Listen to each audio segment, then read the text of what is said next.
A student has asked if we could do a video on Japanese knots. Japanese knots are used at various times. So they've been used here as pollen on these cherries.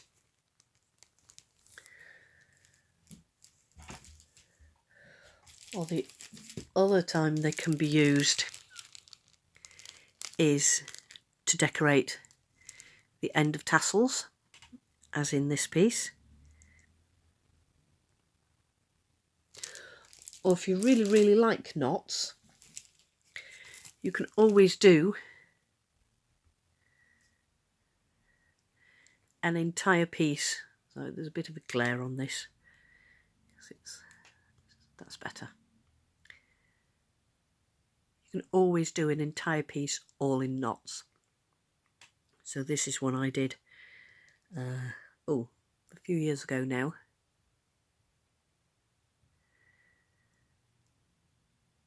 Japanese knots are made using a S-twist in your thread. So I've made up a 4-into-1 S-twist here.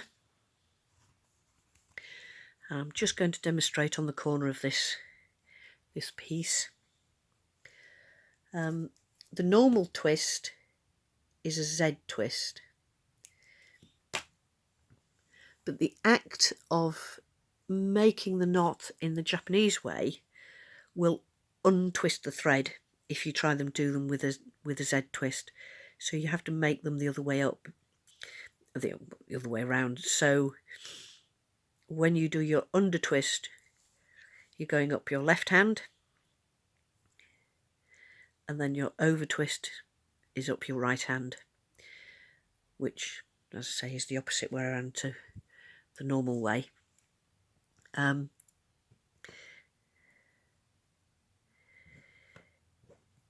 If you've got the Japanese textbook, Techniques of Japanese Embroidery, it shows you the 2 different twists in there.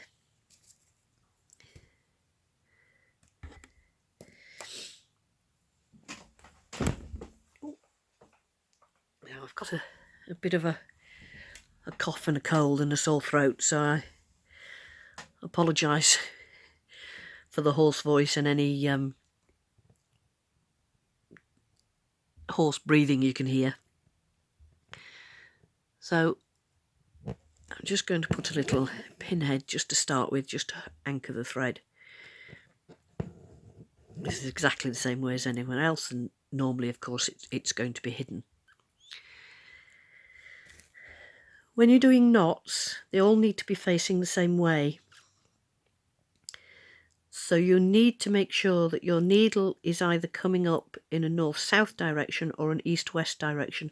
It doesn't matter which, as long as they're all the same. So I'm going to do an east-west direction. So bring my needle up.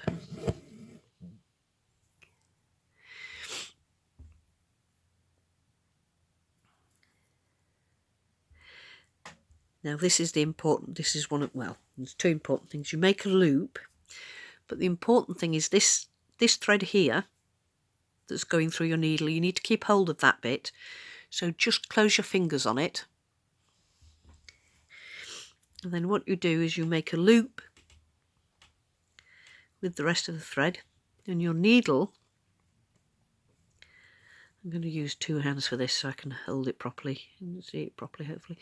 So your needle is going to go round the back and through that loop, and then it's going to go down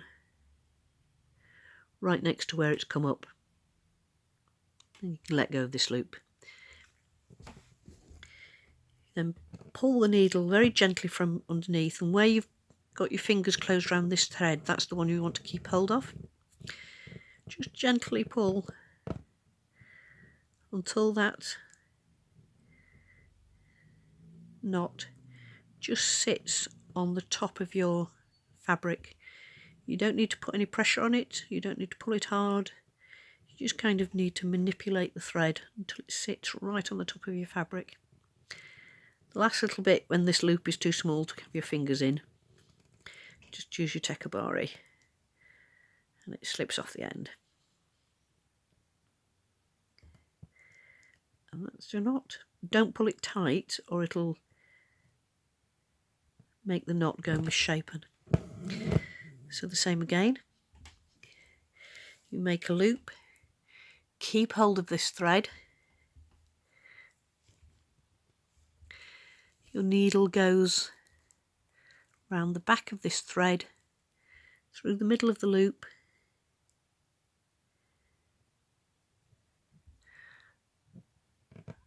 and down right next to come up. Now again, I've got hold of this thread, so I'm just pulling it gently underneath. And if you just kind of manipulate the thread back and forwards, just rock it.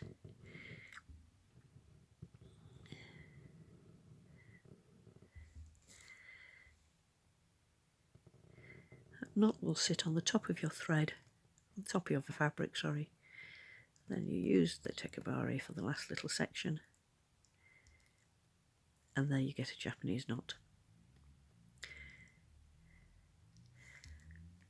Again, don't pull it hard from underneath because it'll make the knot misshapen, or if you're doing a very fine knot, it might even just pop it through to the back and then you've got to start again. So you pull your thread up, you make a loop, you keep hold of this thread, your needle goes around the back here, through the centre of that loop, and this is where it can sometimes get a bit tricky because that one moves. You can always use your other hand to hold it out the way.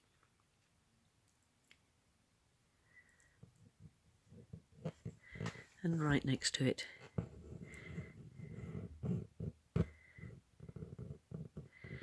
So just rock it until that knot sits right on the top of your fabric. It doesn't need to be tight, you don't need to pull hard, it's just nice and gently and steady.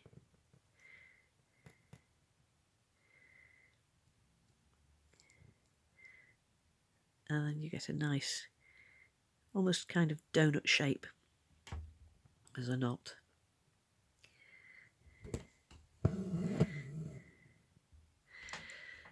Make the loop, hold your thread round the back, over the top, through the centre of the loop, down next to it. And what you can do, actually, you can manipulate this little piece down, so just rock your thread backwards and forwards. Nice gentle pressure.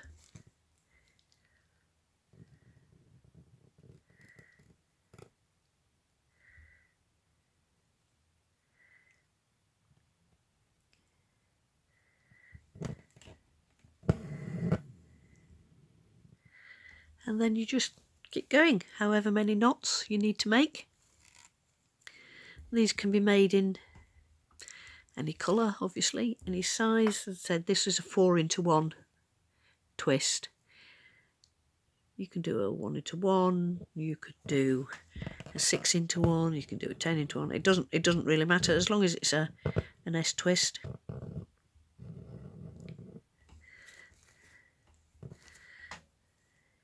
It will work.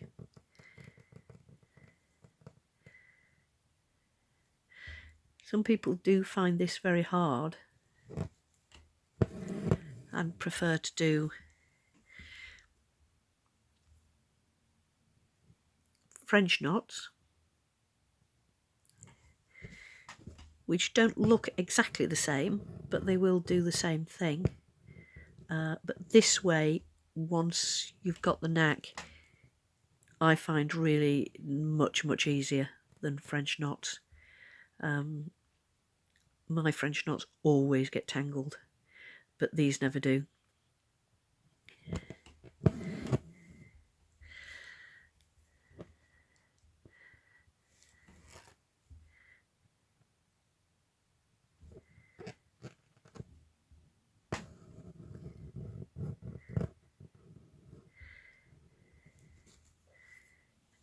keep going and going until you've filled whatever space it is, or you've done enough knots, or you've filled in all your pollen, or filled in the end of your tassel, or quite often they're used for the middle of chrysanthemums, so however many you need for the middle of your chrysanthemum. So again, make the loop. So because the thread's going a bit twisty, so I'm just going to use my other hand, my left hand, just to help control it.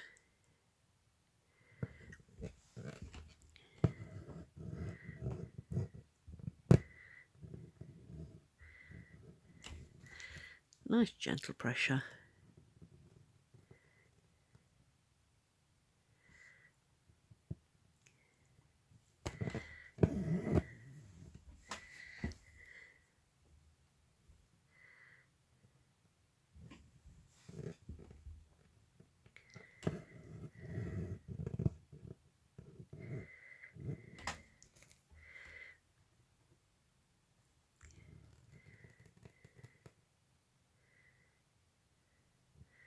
And keep going.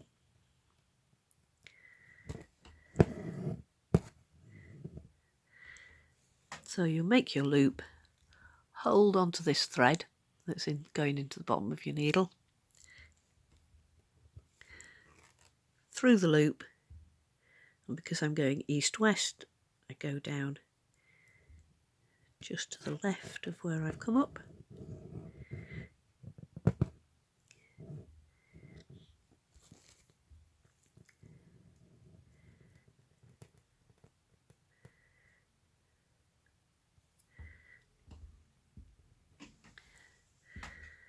And there you have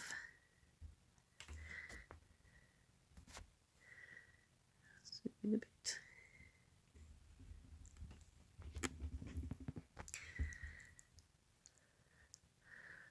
Lots of little knots.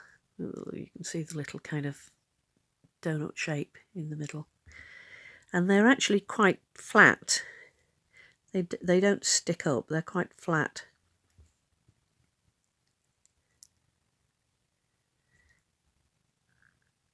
So I hope that's been useful, and if you have any requests for any other videos, please let us know.